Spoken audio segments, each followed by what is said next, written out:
Good morning everyone. Today's topic which we are going to see in a turbo machine is a very basic topic, that is, before going to learn the detail of the turbo machine we must know this point, that is momentum. Momentum is basically, in a simple word, it is a inertia in motion, or we can also say it as amount of motion. That means if anything is moving, then how much amount of motion is there in it. For example, or we can with this momentum we can say that if momentum is high, then what will happen? It will be difficult to stop.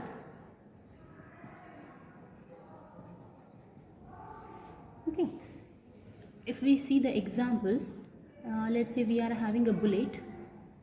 Okay, this bullet is having very small mass, right? But it is having very big velocity. Just due to this velocity, what will happen? It is having a high momentum. Another example, let's say we are having a ship. Okay, now ships are having very big mass, but they are slow moving. Okay, so velocity is small, but still it is having high momentum. It is difficult to stop. So from this we will come to know that momentum depends on mass and velocity. So we can write from this that momentum is equal to mass into velocity. It depends on mass as well as velocity. Another example, let's say if we are having a truck. Okay, we are having a truck. Okay, and it is moving with velocity v, and we are having mosquito. Okay, and it is also having the velocity v, same velocity v, and in front of both, let's say there is a wall. What will happen when this truck is moving with velocity v? It will simply crash the wall. While what will happen with the mosquito? It will get heated by this wall. Okay, why this has happened? Because this truck is having very big mass and mosquito is having small mass. So even if the velocity is same, what will happen? If the mass is more, momentum will be more. It will be difficult to stop. Okay, if mass is less, it will be easy to stop. Now once we have understood the concept of momentum, let's move to the next part, that is Newton's second law of motion. Now what Newton's second law of motion states that force is directly proportional to mass into acceleration. Here constant of proportionality is 1, so we can write it as force is equal to mass into acceleration. Now what is acceleration? Acceleration is a rate of change of velocity, so we can write it as dv by dt. The same we can write it as m, initial velocity, let's say it is v, and final velocity is, initial velocity u and final velocity is v. So v minus u divided by change in the time. Okay, so here v is the final velocity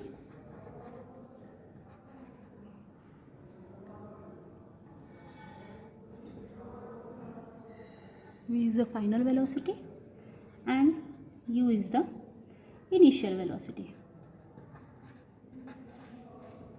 right? If we simply rearrange this equation, what we will get? F is equal to m into v minus m into u divided by change in time.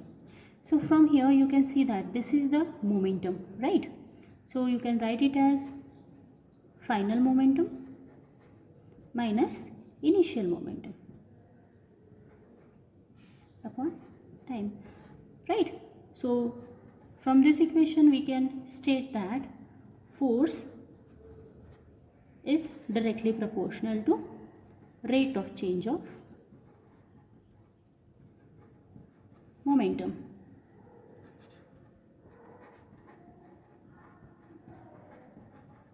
Right?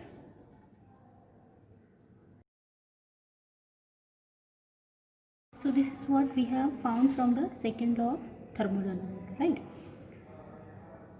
The same thing we can rearrange like F into dt equal to P final minus P initial. This term is a impulse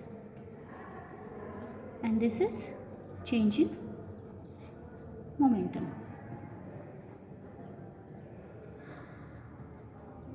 Okay, so from here we can say that impulse acted on body is equal to the change in a momentum, and this statement is basically known as impulse momentum principle. Impulse momentum principle. If example is asked, then we can give the example that impulse momentum principle is application for all the turbo machines. Okay. Another example, if we don't want to give for the turbo machine, then another example we can say it as, let's say there is a batsman. Okay, he is having a bat in his hand and ball. Okay, bowler is throwing a ball. Okay, so here ball is having some mass, right? And let's say its initial velocity is u. Okay, when it hits the ball, when it hits the bat, what will happen? Batsman will apply some force here. Okay, and then what will happen after that? Mass is going to remain same, but the velocity will change, let's say, to v. Okay, so in that case, whatever the force applied by the batsman, that force will be equal to change in the momentum. Okay, now this force is applied for an instant, right? So let's say that time is dt.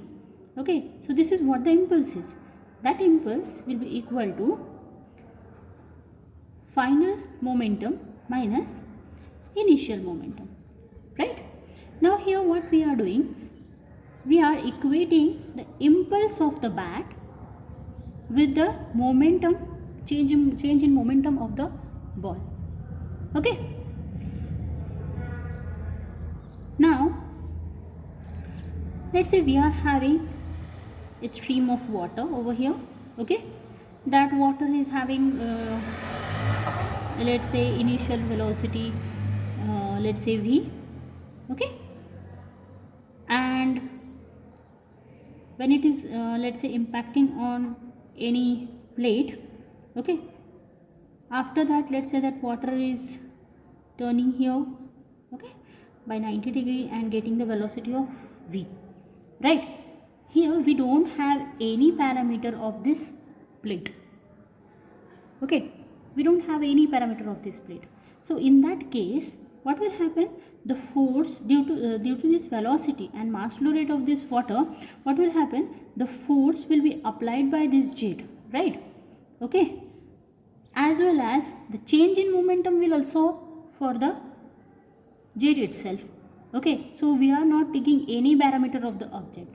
Here what we are doing, we are equating the impulse or the force, we are equating the impulse of the bat with the change in momentum of the ball. But here what we are doing, we are equating the impulse of the jet with the change in momentum of jet itself. When we are doing it in this way, what will happen? Now here we are finding the force, right? Impulse.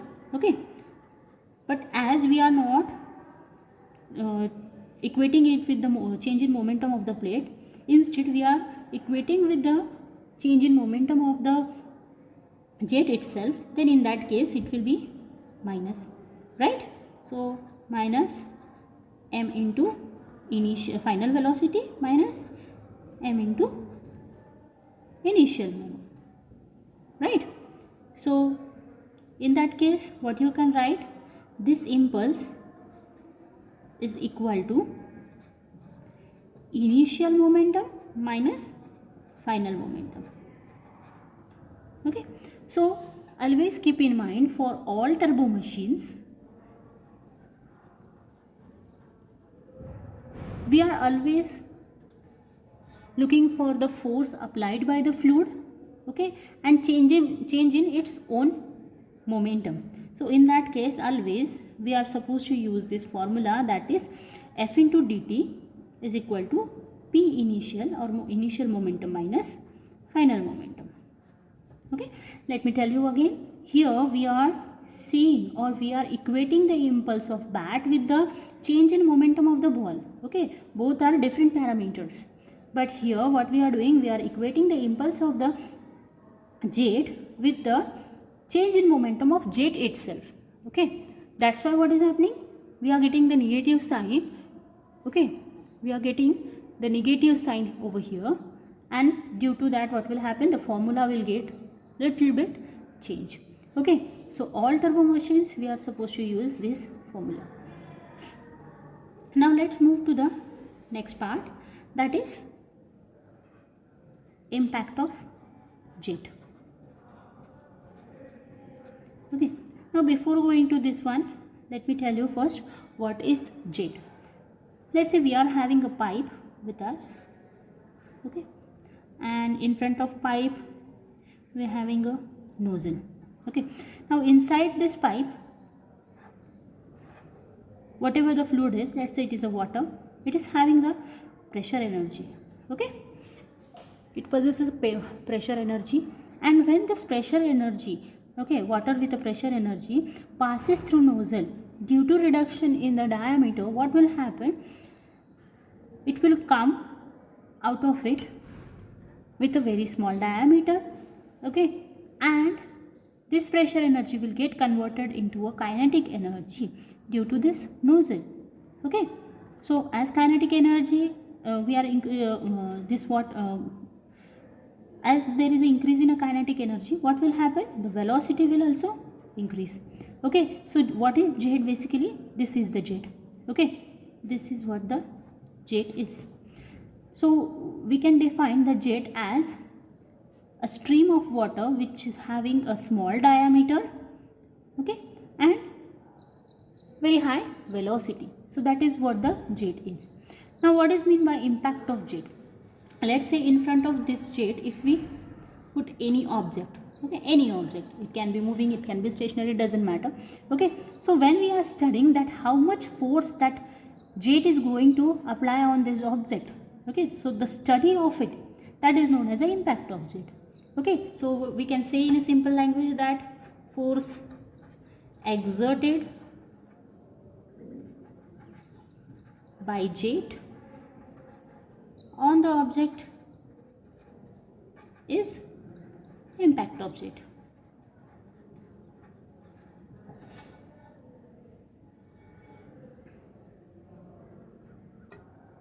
This is also known as a hydrodynamic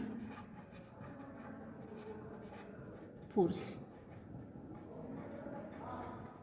That means force applied by a water when it is moving. Okay, hydrostatic means what, when it is stationary. Okay, let's say we are having a glass and there is a water inside it.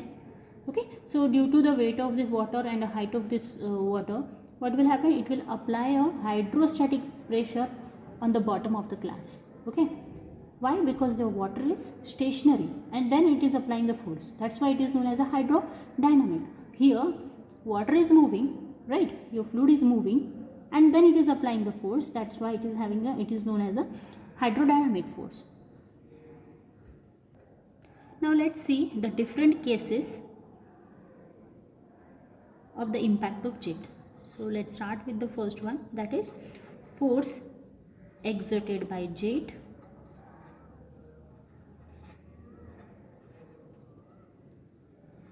on a stationary plate,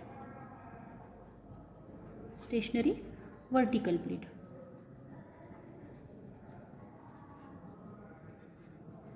Okay. Now for this is a pipe having a nozzle. Okay. From that a jet is coming out of it, and let's say there is a stationary vertical plate in front of it. Let me make it fixed, that is this stationary. Okay, and this jet is striking the wall. When it strikes the wall, what will happen? The jet will get deflected by 90 degree like this. Okay, so let's say this is having an area of A. Okay, here velocity is V. Okay, and after deflection what will happen? So after deflection the velocity will remain same, only the mass flow rate will get distributed. Okay, now before going to the derivation, let's assume few things. Let's say the plate is perfectly smooth.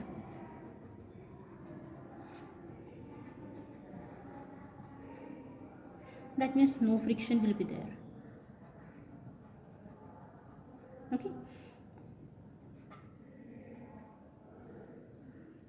Second one, no loss of energy during impact of jet.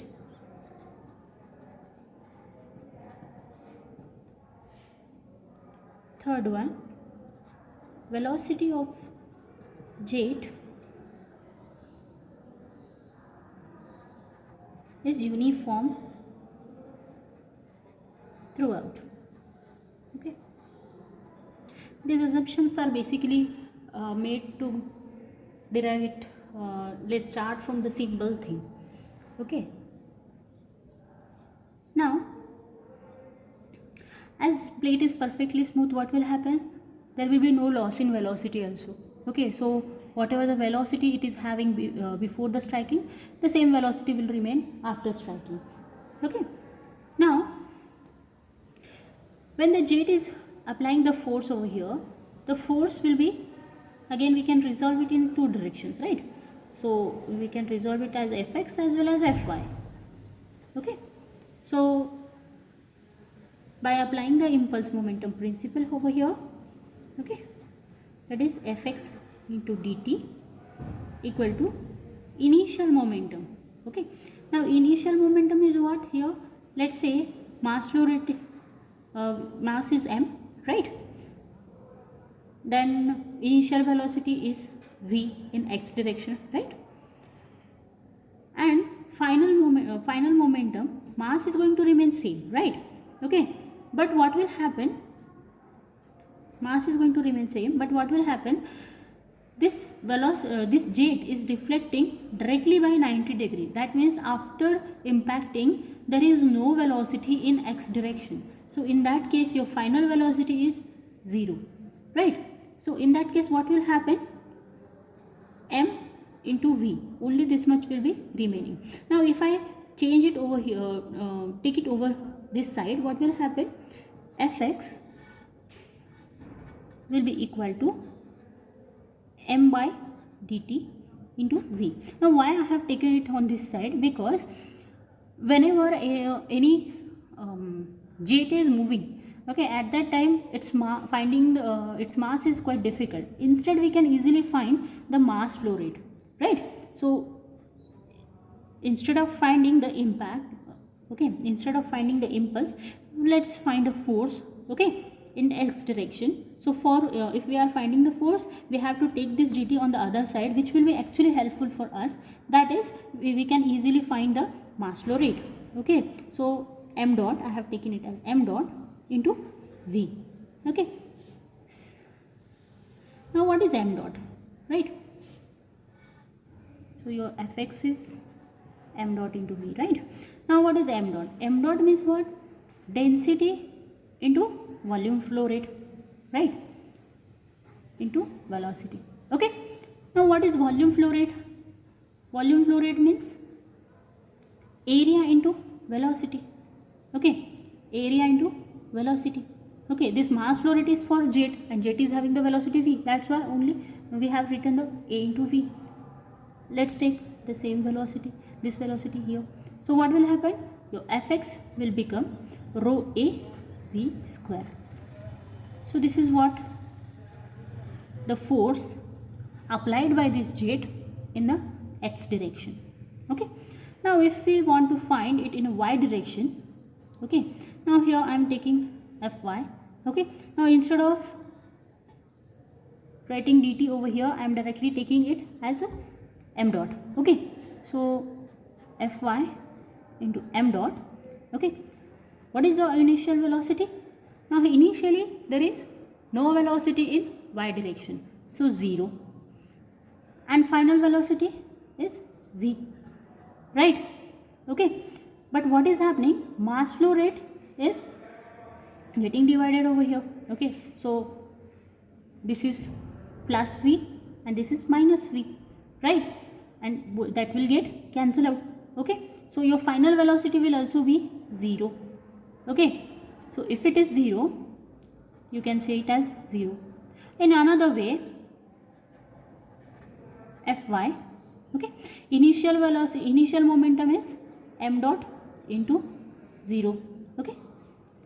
And final momentum, okay, final momentum is minus half the mass flow rate is going above, right? So m dot by 2 into v, half the momentum is below. Okay. So minus m dot by 2 into v. So what will happen? This is plus, this is minus, and it will get cancelled, and you will get again Fy as 0. Okay. So if we want to find the force in x direction for a stationary plate which is vertical, then it is equal to the rho a v square. In y direction it is 0. Okay. Now here in this case, as plate is stationary, what will happen if you want to find the work done? It will be 0 because plate is not going to move even if you are applying a heavy force. Okay. So here the work done is equal to 0. Okay. So we must increase the difficulty by keeping the plate difficult. Okay. So in next lecture we will see when the plate is moving.